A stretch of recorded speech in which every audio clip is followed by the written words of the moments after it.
Now, given that AI is eating the world, AI ethics, so-called, has of course been all the rage again. If you want to make it big in academia now, just go into AI ethics.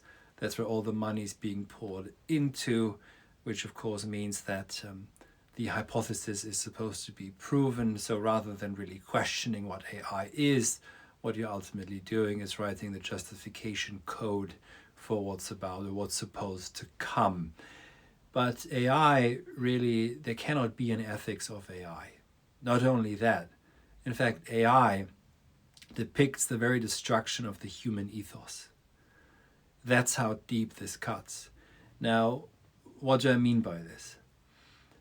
When you take just a very simple example of what ethics is, it's pretty basic understanding would be to say that ethics is how we live together, or is the science of how we live together and how we live together well, how we have to treat each other, and, for example, how to form our character or which duties to perform, etc., in order for ethical life to be not only possible, but also a life of flourishing.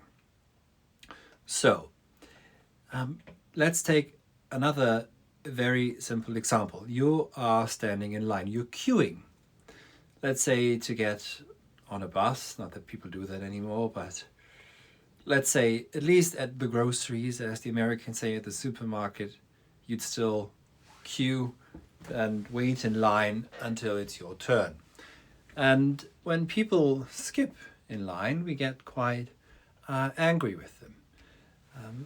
Because it depicts sort of a breakdown, or at least a severe provocation of just some basic rules of conduct in how we treat each other, that it's usually, it's first come, first serve. Obviously, there can be exceptions when someone asks politely because maybe they are in a hurry. You might be letting them pass you and go ahead. But let's just say if someone just skips in line without any excuse or any explanation, everyone will be angry with them, very simply put. So we don't need to get all too theoretical here. But so-called AI, these programs, that's all they do.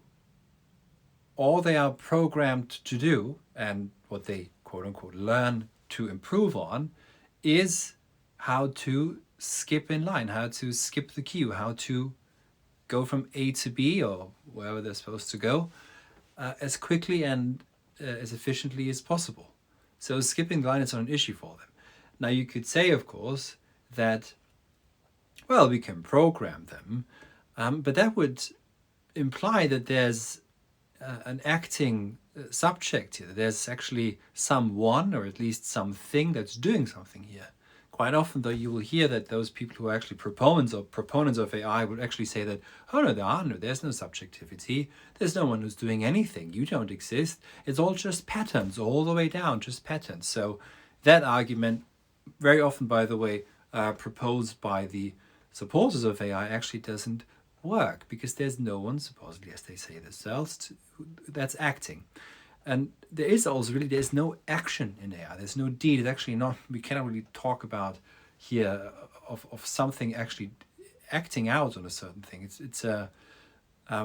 That's perhaps for another time to discuss what's going on. But it's totally outside then the ethical sphere. But what it does, because it is programmed to undermine action, ethical action, and is only about producing outcomes, which is, by the way, the reason why utilitarianism is the quote-unquote ethics of AI, always the suggested ethics of AI, because utilitarianism is not an ethics.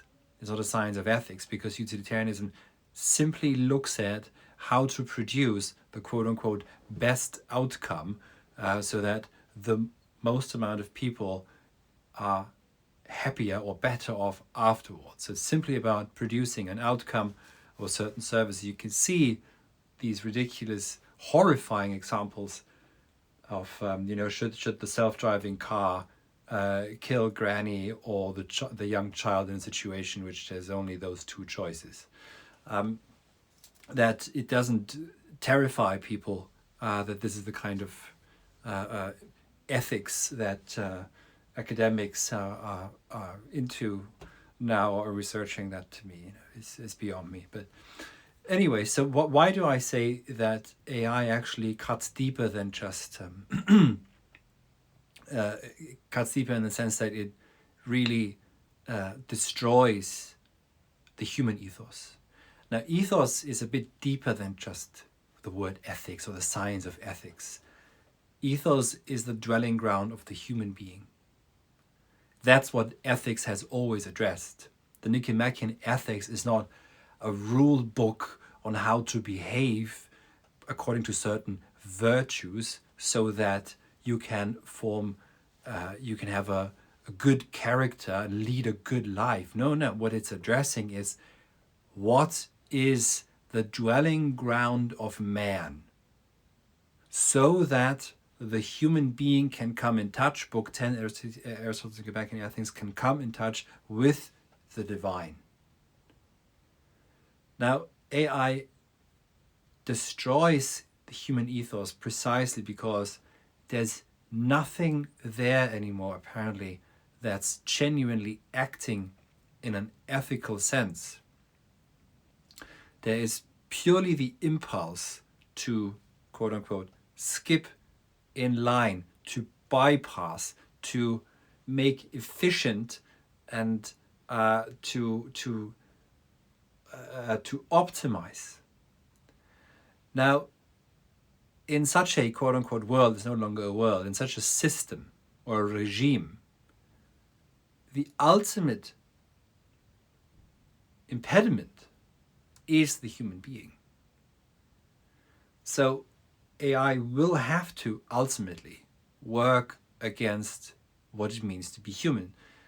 And it's ingrained in it. And this is why those who are honest enough, and there are some, will actually, who are proponents of AI, will actually tell you what they really want, which is to get rid of the human being altogether. But it's a question of how they will be able to lead you down to the slaughterhouse.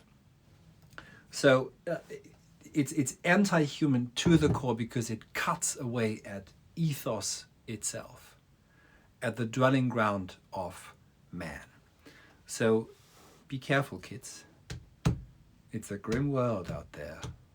Good night.